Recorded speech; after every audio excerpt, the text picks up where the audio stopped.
Abra, por favor, a palavra do Senhor no Evangelho segundo João, capítulo 14, por favor. Abra a palavra do Senhor no Evangelho segundo João, capítulo 14. Evangelho segundo João, capítulo 14, versos 1 a 3, diz-nos assim a palavra do Senhor: que o coração de vocês não fique angustiado. Vocês creem em Deus, creiam também em mim. Na casa de meu Pai há muitas moradas.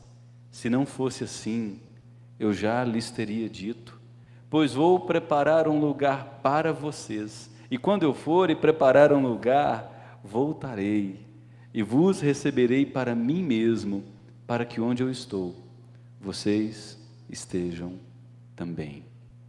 Queridos, corações preocupados é a coisa mais comum do mundo.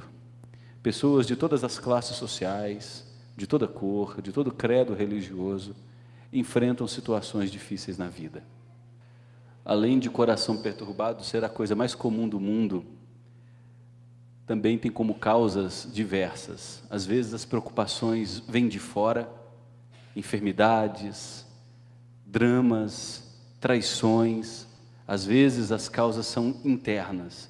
A pessoa que luta contra a depressão, que luta contra transtornos severos de ansiedade, a pessoa que vivencia o sofrimento pela perda de alguém querido, aquele que luta contra a amargura porque foi traído por um amigo querido, causas de fora e causas de dentro. Coração perturbado não poupa ninguém. Os homens e mulheres mais consagrados da história experimentaram dias de angústia. Grande parte dos salmos escritos por Davi foram gestados em momentos de dor. Ele escreve o Salmo 3, por exemplo, dizendo: Deus, os meus adversários são muitos. As pessoas olham para mim e dizem: não existe salvação para ele. No Salmo 5 e 6, Davi diz: eu faço nadar o meu leito em lágrimas. Mesmo os crentes mais consagrados já experimentaram momentos de dor, de grande aflição.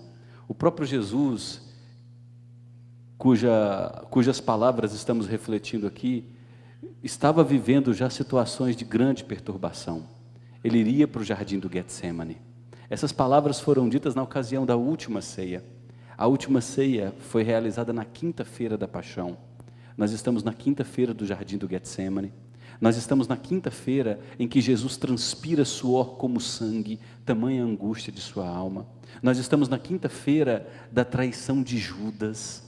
Nós estamos na quinta-feira da negação tríplice de Pedro.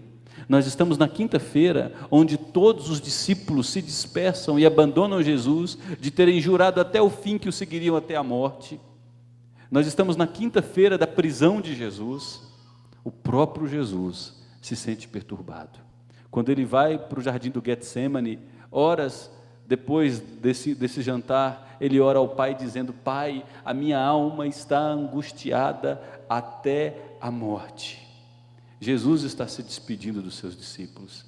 Ele sabia que seu fim estava chegando. E os próprios discípulos também estavam angustiados, preocupados, perturbados. E as causas eram variadas. Os discípulos estavam tristes, porque Jesus havia acabado de dizer que os deixaria sozinhos, que morreria. Marcos capítulo 8, capítulo 9, capítulo 10, em 3 ocasiões, Marcos registra Jesus claramente dizendo aos seus discípulos: eu serei traído, vocês vão me abandonar, os principais sacerdotes planejarão contra mim, eu morrerei, mas 3 dias depois eu ressuscitarei. Os discípulos caminharam com Jesus por quase 3 anos, numa perspectiva de vitória, de poder, cego enxergando, morto ressuscitando, pão e peixe multiplicando, paralítico se levantando. E agora, de um tempo para cá, a tônica, a mensagem de Jesus adquire um novo teor. Ele fala de morte, ele fala de sofrimento, ele fala de perdas. E os seus discípulos estavam tristes por causa de tudo isso, mas também estavam envergonhados, porque no jantar, Tiago e João dizem a Jesus: Senhor, nós queremos posições de honra, nós queremos nos assentar à tua direita e à tua esquerda.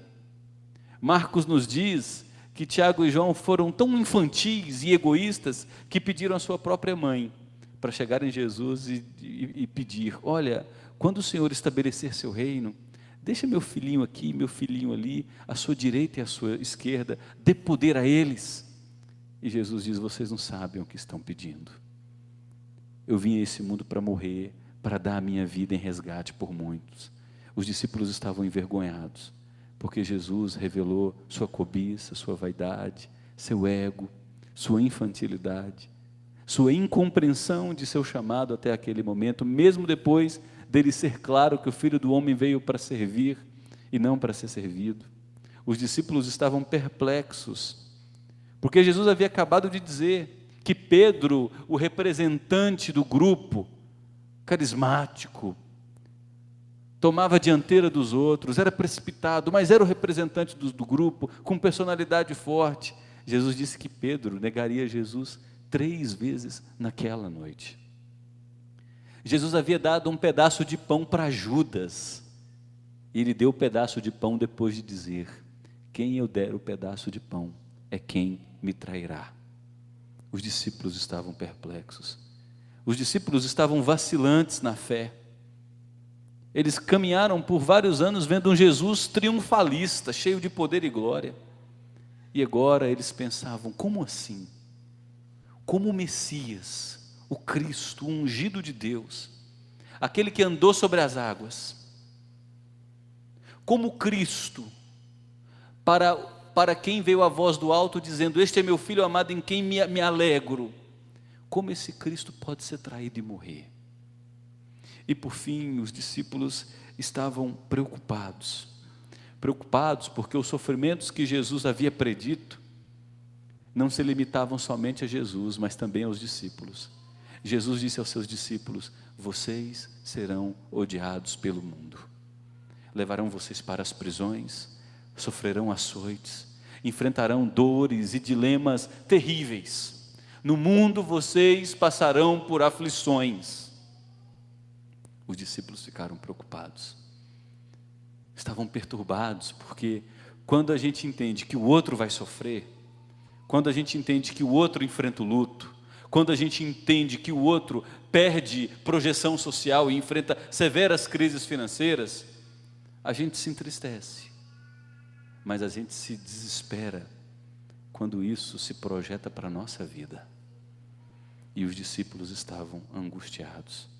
É por isso que Jesus disse: não permita que o seu coração se preocupe, não permita que o seu coração seja tomado pela ansiedade, não permita que seu coração seja destruído.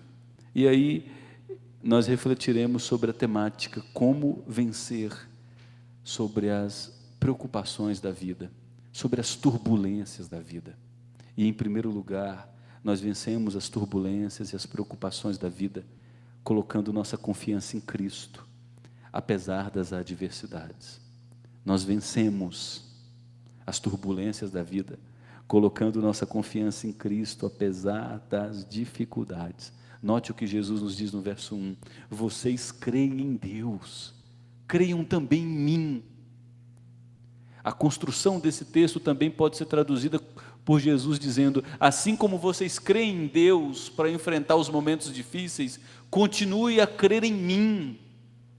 Da mesma maneira como vocês depositam a confiança em Deus, depositem-na também em mim. Eu tenho poder para sustentá-los e guardá-los de todo o mal. Jesus deseja construir no coração dos discípulos uma confiança, uma crença nele, muito mais importante que a fé somente intelectual. Porque a fé que é só intelectual, ela não resiste aos dramas, às turbulências e às dificuldades da vida.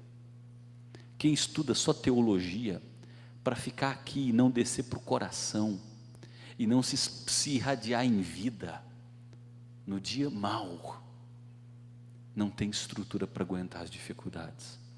Jesus também, além de condenar a fé meramente intelectual, repreende a fé meramente emocional. Nós temos uma multidão no Brasil, de pessoas que avaliam o culto pelo que sentem. O culto foi bom, por quê? Não, porque eu arrepiei, eu chorei o culto todo. Chorou por quê? Só porque a luz estava apagada? Só porque algum dos integrantes do Ministério de Música usou técnicas simples da psicologia para manipular as emoções e conduzir você ao choro. Chorou por quê? Porque o ambiente ocasionou isso. Esse é o tipo de misticismo que você busca. Jesus está condenando essa fé baseada somente nas emoções. Fé baseada nas emoções não suporta o dia mau. O Brasil é cheio de fé baseada nas emoções. Teologia da prosperidade. Você é filho do rei. Mal algum te alcançará. Você foi criado para ser cabeça e não cauda. Você é dizimista, viu? Você não pode enfrentar a situação financeira difícil. Nos dias das dificuldades, esse tipo de fé não sustenta ninguém. A fé na autoajuda, no dia da dificuldade, se você confia somente em si, você é um forte candidato ao desespero. Jesus convoca, portanto, os seus discípulos a depositarem toda a sua confiança nele. Confiar em Deus e em Jesus Cristo é crer, confessar e descansar no poder, na sabedoria, na providência, no amor e na salvação de Jesus Cristo. Essa é a fé que Jesus intenciona gerar em seus discípulos. Essa é a fé que Deus deseja que tenhamos. Uma fé que, apesar das adversidades, continua olhando para Cristo e mesmo sem compreender o mistério de sua providência, diz: eu continuarei crendo, eu continuarei esperando, eu continuarei descansando em Ti, eu continuarei confiando. O que Jesus está dizendo aos seus discípulos é que as crises virão, os problemas aparecerão, as tempestades nos ameaçarão, os ventos serão contrários, mas Jesus diz a seus discípulos: continuem confiando em mim. As sombras cairão sobre nós, a perseguição virá, a cruz é inevitável, mas continuem confiando em mim. Jesus estava dizendo aos seus discípulos: as prisões e os açoites nos alcançarão, o sofrimento e a morte nos apanharão, mas continuem confiando em mim. Jesus está dizendo aos seus discípulos: a solidão virá, a crise financeira virá, a doença virá, o luto virá, a dor virá, as lágrimas virão, as noites escuras existirão, mas continuem confiando em mim. A fé em Jesus Cristo é o único remédio para um coração perturbado. A fé olha para Jesus e não para as tempestades. A fé ri das impossibilidades. A fé em Jesus triunfa sobre as crises. Jesus também deseja eliminar de nós a fé na fé.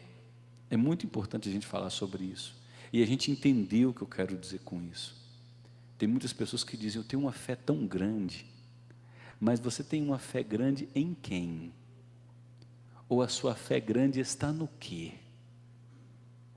Porque tem muita gente que tem uma fé muito grande no dinheiro como significado de poder e solução para os seus problemas. Tem gente que tem uma confiança tão grande em sua história de vida e na envergadura social que ela adquiriu. Tem gente que tem uma confiança tão grande em sua graduação acadêmica. A fé na fé não resolve. É melhor que nós tenhamos uma fé pequena na pessoa certa, do que uma fé grande num objeto que não nos dá segurança. Jesus diz: se tiverdes fé como um grão de mostarda, vocês serão capazes de realizar proezas.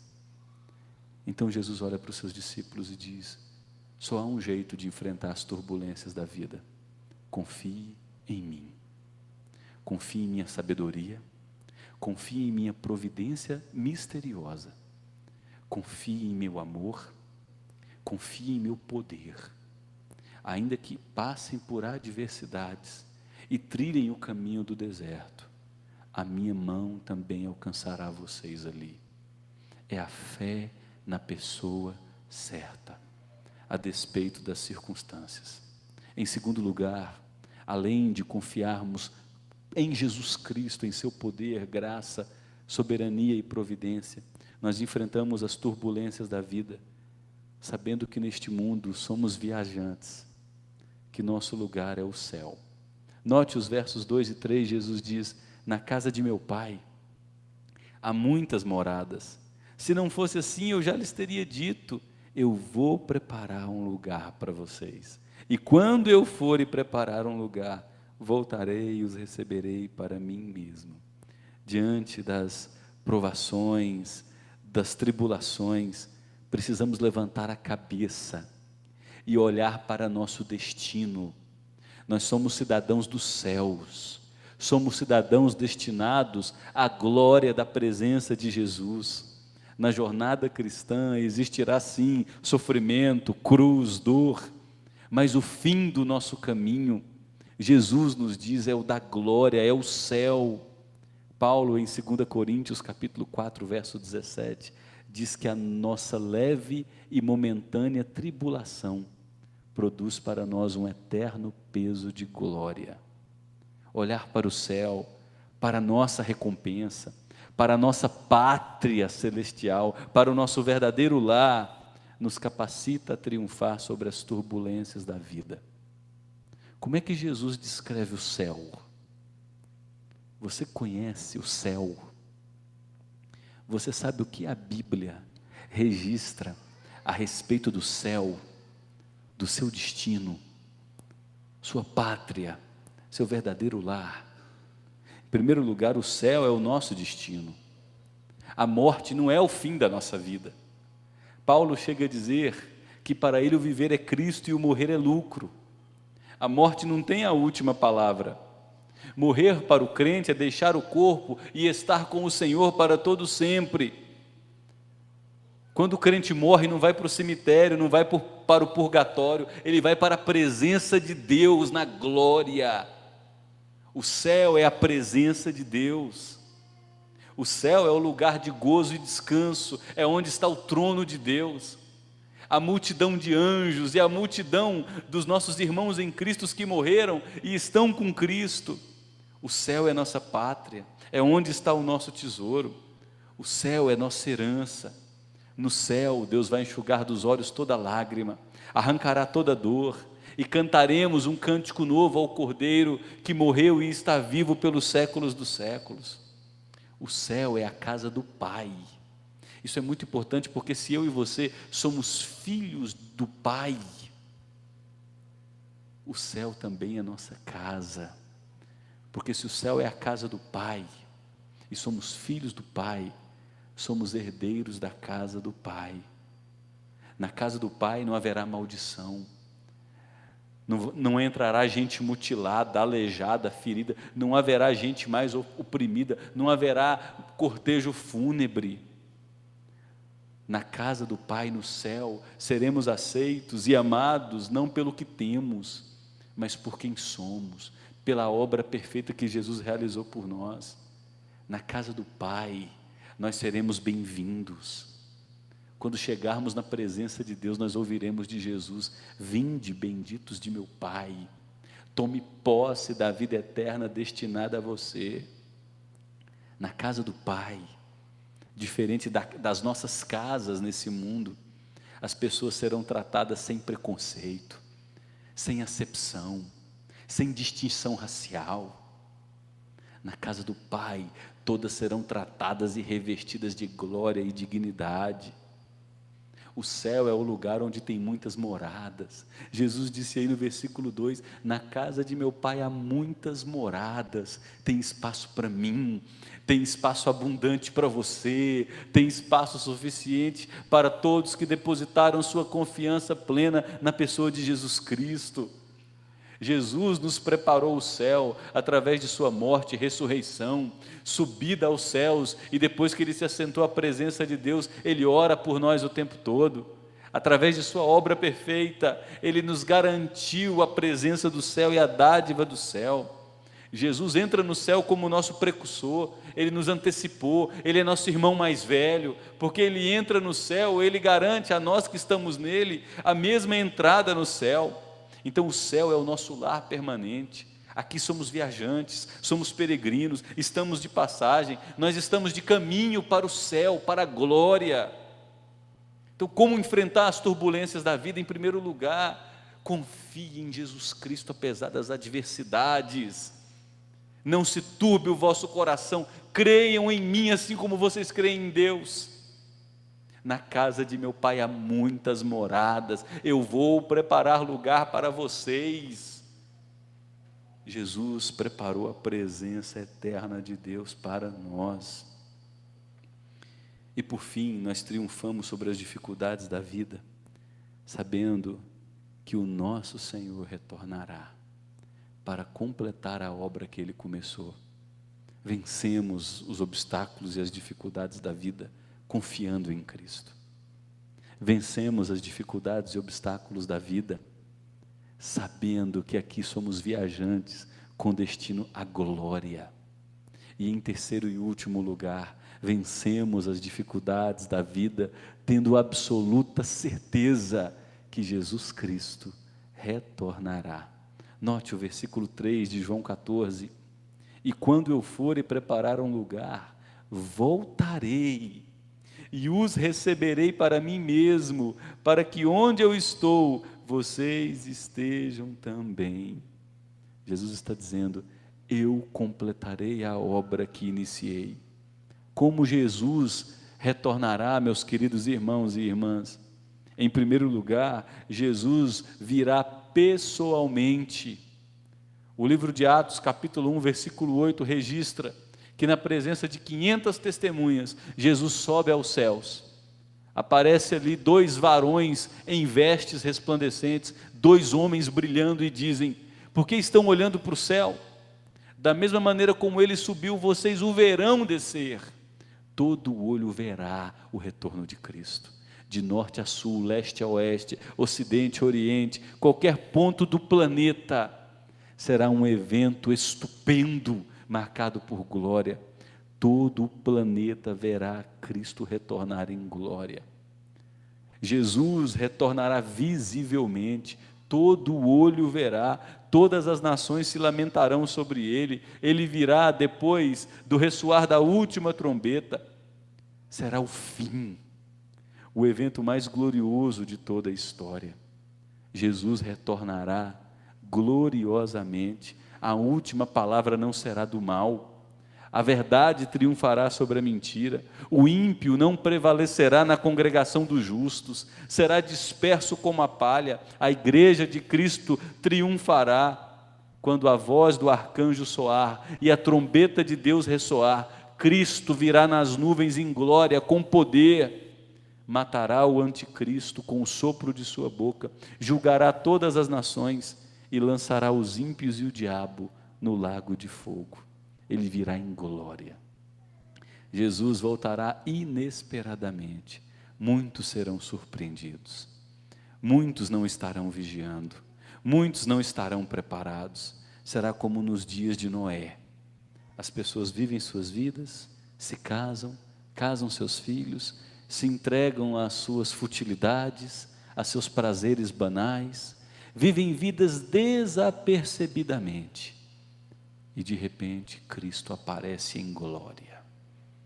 Muitas pessoas desejarão se esconder debaixo dos montes e pedirão que os montes as soterrem, porque elas sabem que será terrível comparecer diante de Jesus Cristo. Será um dia de trevas e ranger de dentes para muita gente, mas será um dia de glória para os filhos de Deus, que sofrem, que vivem essa vida, mas não tiram os seus olhos e o seu coração de Jesus Cristo. Jesus retornará como ladrão de noite, quando ninguém estiver esperando. É por isso que ele diz, vigiai e orai. Se prepare, porque se o dono da casa soubesse o dia e o horário da chegada do ladrão, ele se preveniria. Mas será como nos dias de Noé, pregador de justiça, que pregou o evangelho por 120 anos, mas as pessoas permaneceram duras em seu caminho. Caiu a chuva, morreu toda aquela geração, porque viveu desapercebidamente. Como enfrentar as turbulências da vida? Colocando a confiança em Cristo. Não é ter fé na sua fé, não é ter fé em seu conhecimento de dogmas doutrinários, mas ter fé na pessoa maravilhosa, gloriosa, poderosa, sábia de Jesus Cristo, Filho de Deus. Confiar em sua providência, mesmo quando essa providência for carrancuda. Enfrento situações difíceis, dramas particulares, luto, crises das mais diversas. Ainda assim, eu sigo crendo na providência maravilhosa desse Jesus que conhece todas as coisas e faz com que todas as coisas cooperem para o meu bem. Eu enfrento as turbulências da vida, olhando para o que me aguarda. Sou um cidadão escatológico, sou um cidadão do céu, sou um cidadão que aguarda o meu verdadeiro lar, sou um cidadão que habitará na glória para todo sempre, sou viajante e peregrino aqui. E em terceiro lugar, eu enfrento as turbulências e dificuldades da vida, tendo a certeza de que meu Senhor retornará, e retornará em breve. Todo o olho o verá. Como podemos concluir essa reflexão? Em primeiro lugar, os abatidos, tristes e preocupados discípulos foram consolados por Jesus Cristo. Anos depois, eles se lembraram dessas palavras. E a conclusão é: ele estava certo. Nós confiamos nele e não fomos decepcionados. Ele enviou seu Espírito Santo. Deus nos sustenta em toda a jornada, mesmo enfrentando situações dramáticas. Ele colocou o amor de Deus em nosso coração. Ele nos perdoou de todos os pecados. Ele nos fez seus filhos e herdeiros da eternidade. Os discípulos preocupados, turbados, angustiados, foram consolados, habitados pelo Espírito Santo, e se tornaram grandes proclamadores do Evangelho. Quando você deposita sua confiança em Cristo, e se abre para que o poder do Espírito Santo se manifeste em sua vida, de covarde, medroso, ansioso e perturbado com as situações dramáticas da vida, você recebendo o poder do Espírito, se torna alguém intrépido, corajoso, proclamador do Evangelho, que olha a vida sob a perspectiva da graça e da provisão de Deus. Confie em Cristo, apesar de qualquer circunstância. Em segundo lugar, os discípulos viveram como viajantes, como peregrinos. Eles ajuntaram tesouros no céu, viveram sob as leis do céu, aguardando o céu, preparados para a segunda vinda de Cristo. Paulo escreve a sua carta aos Filipenses, e no capítulo 3 ele diz algo que é marcante. Paulo diz: muitas pessoas se gloriam, acham como vantajoso seu histórico, seu passado de glória, sua envergadura acadêmica. E aí Paulo faz um resumo, traz sua biografia.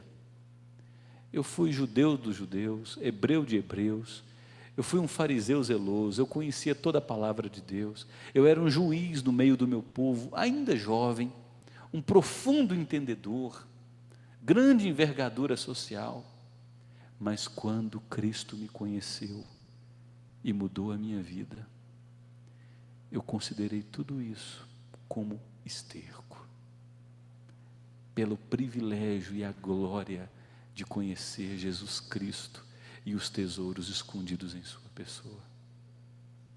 Note bem, Paulo viveu uma vida religiosa, ajuntando tesouros nessa terra, reconhecimento social, bajulação, aplausos, envergadura religiosa. Uma vez que ele se converte, ele passa a juntar tesouros no céu. Prega o Evangelho, quer seja oportuno, quer não, quer incomodando ou agradando, quer sendo perseguido ou não, no fim de sua vida é abandonado, velho, doente, empobrecido, um fracasso aos olhos de todos nós, mas é um homem do qual o mundo não é digno. E por fim, como você está? Como está seu coração? Como você entrou por essas portas nessa noite? Você anda preocupado, sobrecarregado, perturbado? O seu coração está turbado? A mesma fala de Jesus Cristo a seus discípulos, há 2000 anos, é dita a você nessa noite. Confie em Jesus Cristo. Não se turbe o vosso coração. Creia em Deus. Creia também em Jesus Cristo. Olhe para o futuro que espera você. Você é cidadão do céu. Na casa de meu Pai há muitas moradas. Eu vou preparar lugar. E console-se na verdade de que o seu Senhor, que realizou uma obra perfeita, está voltando. Eu voltarei para que onde eu estou, estejais vós também. Jesus em breve retornará para buscar o seu povo. Descanse nessa verdade, console-se nessa verdade, deposite sua esperança nessa verdade, deposite sua confiança em Cristo Jesus. Retire sua esperança na confiança em sistemas políticos, em sistemas ideológicos. Tem muitas famílias se desfazendo por briga de partido político, por crer demais em nomear. Pare de crer em sistemas ideológicos. Pare de crer em pessoas de carne e osso, filhos de Adão e Eva. Pare de crer em você. Pare de crer em sua fragilidade para garantir a preservação de sua vida. E deposite sua confiança em Cristo Jesus. E pode ter certeza, ainda que você enfrente circunstâncias dificílimas, você será marcado pelo consolo, sustento e a provisão graciosa de sua bondade. Olhe para o futuro, para a sua verdadeira terra. Olhe para o seu verdadeiro lar. E console-se na verdade de que o Rei está voltando. Jesus Cristo está às portas. O Rei está voltando. Amém?